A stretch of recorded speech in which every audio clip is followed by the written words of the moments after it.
Aylardır, yıllardır anlattım. Türk Birliği, Türk İslam Birliği meyvelerini, oluşumunu tamamlıyor. O meyve ortaya çıkacak. Ne oluyor? Neler oluyor? Dün sizlere anlatmıştım. Bugün devamı geldi. Bugün yine Cumhurbaşkanı Sayın Recep Tayyip Erdoğan Türk Konseyi ile ilgili çok güzel açıklamalarda bulundu. Muhteşem açıklamalarda bulundu. Türk Konseyi yeni haline bürünüyor. Kabuğundan çıkıp daha büyük, daha etkin, daha güçlü, küresel bir yapıya kavuşuyor. İlan tarihi 12 Kasım.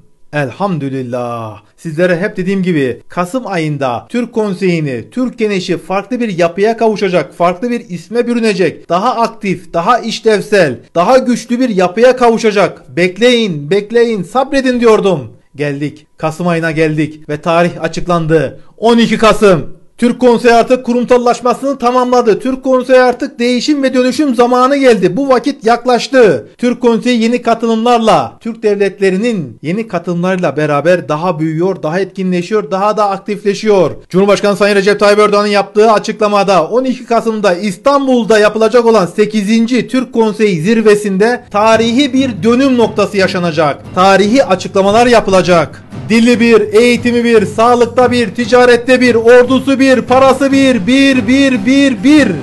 Bu kadar birler içinde muhteşem bir birlik geliyor. Türk Birliği, Türk İslam Birliği. Haydi ya Allah, durmadık, durmuyoruz, durmayacağız. İlahi kelimetullah yolunda hedef Kızılelma. Bu bağlamda Allah kahraman Türk ordumuzu her daim muzaffer eylesin. Allah Türkiye'mizi her daim yücelsin. Yeni konu ve gündemlerle tekrar görüşünceye kadar inşallah. Allah'ın en güzel rahmeti, selamı, bereketi hepimizin üzerine olsun sevgili dostlar. Allah'a emanet olun.